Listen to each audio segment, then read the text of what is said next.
Federal judges this past week ordered a redrawing of the lines between congressional districts in North Carolina, while the Supreme Court agreed to hear an appeal of a similar ruling in Texas. And then there's Pennsylvania, which features a congressional map that some critics say looks like a cartoon. Our cover story is reported by Mo Rocca. Goofy's over there, and he's kicking Donald. No, what? I thought that Goofy was here doing the kicking. You think this is Goofy kicking Donald? I don't know. This is not a Rorschach test, and these are not patients. So those are his ears flapping. Oh, the ears are flapping. Oh, okay, I get it. They're suburban Philadelphia voters who live next door to Pennsylvania's 7th Congressional District, nicknamed Goofy Kicking Donald for its absurd... well, you can see why. Wait a minute. Would Goofy ever kick Donald? I don't think Goofy... Not and stay in the Disney World. This district is one of the most gerrymandered in America. What we're looking at is a disgrace, a political disgrace. There's no reason for that kind of gerrymandering. Here it is, folks, right in front of you. And welcome to Gerrymandering 101. I promise you this won't hurt much. Gerrymandering is the manipulation of voting district lines, usually to give one party an advantage over the other.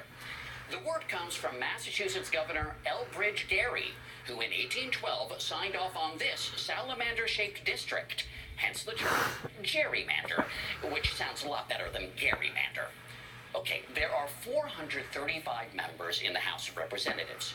Pennsylvania has a lot of people, so it gets 18 House seats. Like so. Now, some of these shapes, not just the 7th, are pretty wacky. We can all agree on that.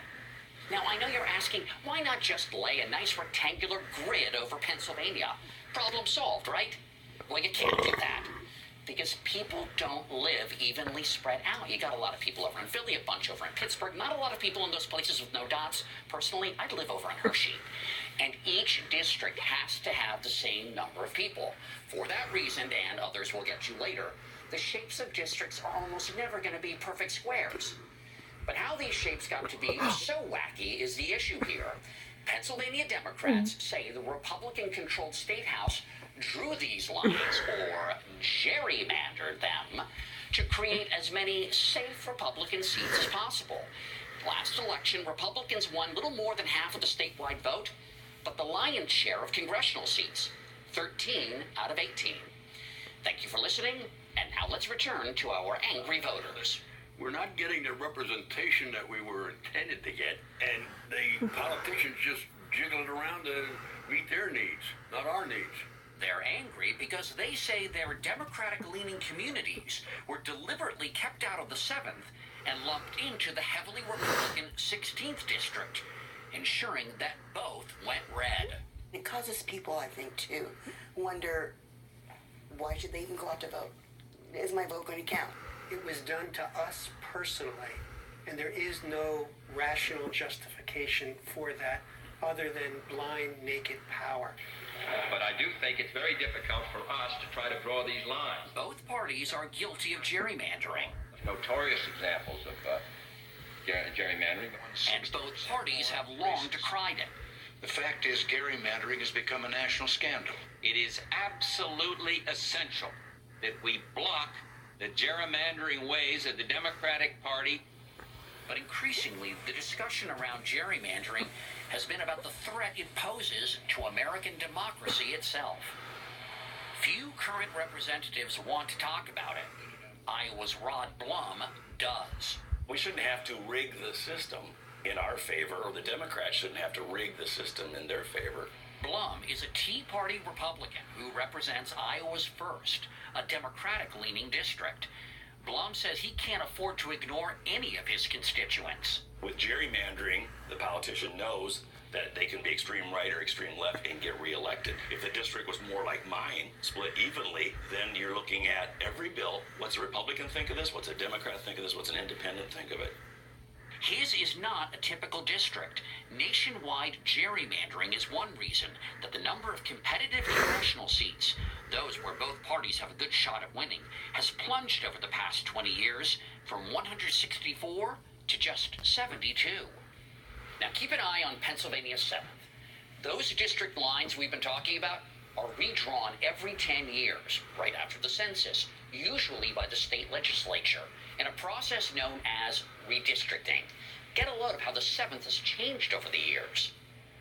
Few know this process better than Kim Brace. For more than 40 years, he's been hired, mostly by Democrats, to help draw congressional districts.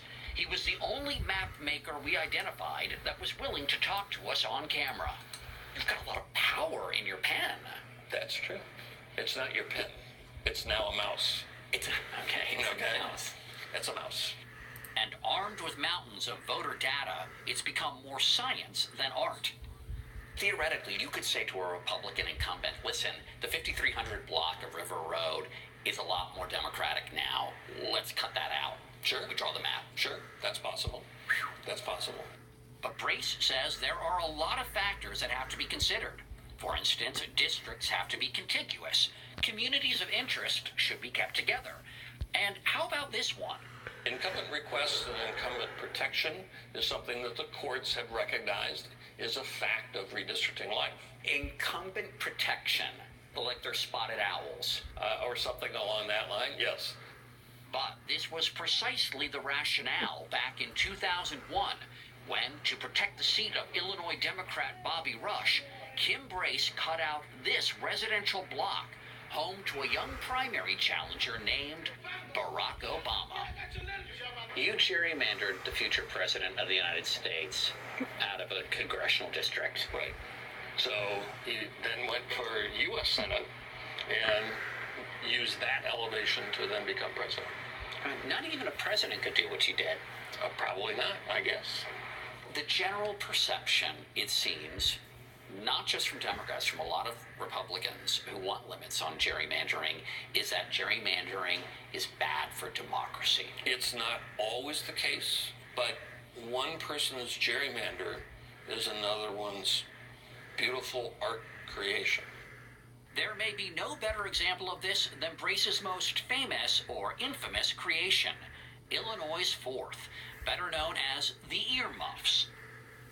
It was drawn to comply with the Voting Rights Act, which mandates that racial minorities be able to elect one of their own. And so he connected 2 Latino neighborhoods on Chicago's west side by this narrow highway corridor. So we're in the 4th right now. That's correct. But you say there, over here, I'm in the Illinois 7th. And now I'm in the Illinois 4th. Now I'm in the Illinois 5th. So 3 different districts right there. That's correct. Right there. That's pretty amazing. That is amazing. Back in the 1990s, it was racial gerrymandering like this that dominated the discussion. Then in 2010, the GOP launched an ambitious campaign to win control of state governments and redraw the lines in their favor. They succeeded in a big way. It was a sea change. We've now seen Congress being in control by the Republicans for this entire decade. While Republican House candidates won about half of the nationwide vote in 2016, they took 55% of the seats, 241 to the Democrats' 194. But, and this is important, even if lines were not being drawn to favor Republicans, Democrats would still be at something of a disadvantage, says Stanford political scientist Jonathan Roden. Suburbs and exits. That's because of where they live. Democrats have been clustered in cities in the industrialized states ever since the New Deal. Ever since FDR, cities have become more Democratic and rural areas more Republican. Roden studies how increasingly Republicans are spread across rural areas and Democrats packed into urban areas. Consider the influence on a state like Missouri. The Democrats are highly concentrated in St. Louis and Kansas City. The gubernatorial elections are always very close. It's a place that Democrats can win statewide. But the best they can hope for in an 8-seat congressional delegation is 3 seats, and the current outcome is 2. So is the issue gerrymandering or geography? It's geography and gerrymandering. In order to understand the outcomes we see, we have to understand how those 2 things interact. Hey, ho, ho! Gerrymandering has to go! But it's gerrymandering that's before the U.S. Supreme Court right now. A ruling is expected this spring. And Iowa's Rod Blum is willing to risk any advantage gerrymandering currently gives his party. If putting curbs on partisan gerrymandering meant ceding control of the House to the Democrats, how would you feel about that? I'm okay with it. We need to recruit good candidates, and we need to get out there, and we need to do a good job of governing, and we need to sell our message to the voters. Losing an election is no small thing. And I think the opposite. I think, if you lose an election, it's okay. It's the way our government is set up, not to have these people be here 30, 40, 50 years. As for our voters in Pennsylvania, the state Supreme Court is considering redrawing the map. For them, a decision can't come soon enough. Everyone wants to be treated fairly. Gerrymandering isn't fair. It's cheating. It's taking our votes and putting them where they won't make a difference.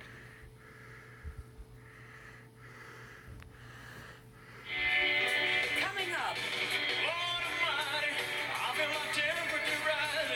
the concerts seen round the world.